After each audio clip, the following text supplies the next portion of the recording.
warahmatullahi wabarakatuh. Waalaikumsalam warahmatullahi wabarakatuh. Alhamdulillah wassalatu wassalamu ala Rasulillah wa la hawla wa la quwwata illa billahil aliyyil azim. Rabbana shrah lana sudurana wa yassir lana umurana wahlul 'uqdatam min lisanina yafqahu qawlana. Allahumma ftih 'alaina futuhal 'arifin bihikmatik wanshur 'alaina rahmataka bi rahmatika ya arhamar rahimin. Alhamdulillah senang sekali bisa bergabung bersama Yayasan Al-Gibran. Mudah-mudahan yayasan ini dan seluruh keluarga besar yayasan ini, insya Allah Yayasan Al-Gibran ini menjadi keluarga Ahlul Quran, ya Ahlul Quran, yang dimana Ahlul Quran adalah keluarganya Allah dan khususnya, ya Masya Allah, mudah-mudahan dari yayasan ini terlahir para penghafal Quran yang insya Allah bukan hanya menghafalnya saja, tapi juga mengamalkannya. Amin. Bismillah. Alhamdulillah, insya Allah kita akan membahas atau tema kita hari ini adalah agar anak senang menghafal Al-Quran. Tentu di sini ya dalam hal ini ada beberapa hal yang perlu kita ketahui bahwa anak tidak akan mencintai Al-Quran kalau tidak ada support dari luar.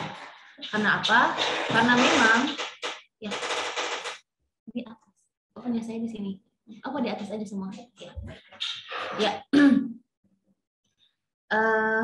Anak terlahir dengan fitrah, ya, sesuai dengan mana Allah Subhanahu Wa Taala ciptakannya, mengenal Allah, mengetahui Allah. Lalu bagaimana orang tua mendidiknya? Apakah berlanjut dengan fitrahnya atau tidak? Makanya faktor orang tua ini sangat mempengaruhi dalam perkembangan anak-anak ini, ya. Dan sampai dalam hadis Rasulullah mengenai tentang agamanya anak ini, itu yang mempengaruhi besar adalah orang tuanya. Fa abawahu kullu mauludin yuladu 'alal fitrah fa abawahu imma yuhawwidani aw yumajjisani. Setiap bayi itu terlahir dengan fitrah. Fitrah dia mengenal Allah, fitrah dia Islam. Lalu apa faktor utama dia berubah, ya? Fitrah sampai fitrahnya berubah, ya. Itu orang tua. Fa'abawahu imma yuhawwidani, orang tuanya menyahudikan anaknya ataupun yumajjisanihi, ya. Jadi menjadi hamba api, ya, atau penyembah api, ya, Majus. Jadi efek ini luar biasa. Maka di sini yang perlu di-training adalah orang tua, ya. Bagaimana agar mendidik anaknya menjadi anak-anak yang senang membaca Al-Quran, karena kadang-kadang, wah, anak saya memang sifatnya bandel misalnya, atau dianya nggak suka baca, harus kayak gini, harus gitu. Ya, yang membuat anak seperti itu pasti yang pertama adalah orang tua, ya. Anak-anak misalnya yang suka marah-marah misalnya, atau maaf dia keras sama teman-temannya misalnya, atau suka mukul temannya. Nah, itu coba lihat lagi backgroundnya.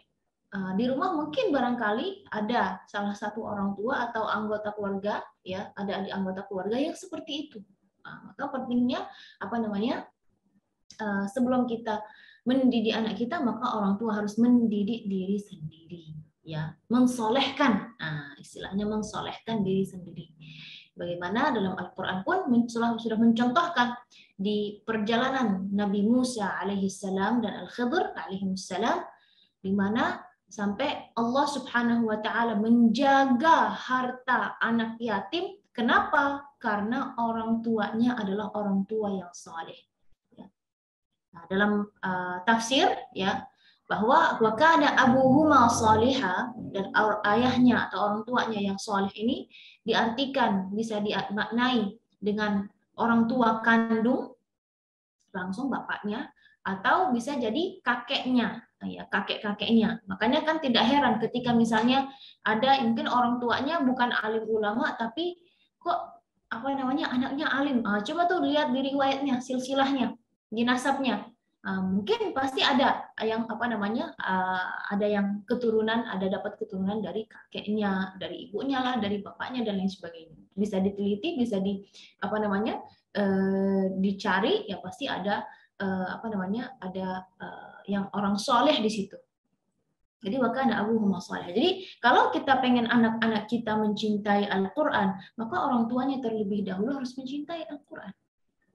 Kalau kita pengen anak-anak kita semangat dalam melaksanakan ibadah sholat misalnya, maka orang tuanya pun harus mencontohkan itu. Karena ya peniru anak-anak itu adalah peniru pertamanya adalah ya dia melihat dan meniru orang tua. Ya, orang tua suka main HP, otomatis anak-anaknya juga suka main HP. Kita nggak bisa, kamu jangan main HP, sedangkan kamu jangan main HP, kita yang main HP, gitu ya. Nggak bisa, dia pasti marah. Mama juga main HP, maksudnya kayak gitu.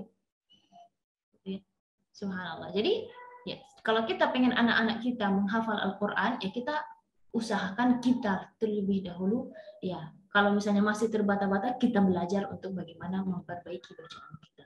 Ya, jadi yang pertama di sini adalah kita mensolehkan diri kita sendiri, ya kita memberi contoh buat anak-anak kita agar menjadi anak-anak yang mencintai Al-Quran.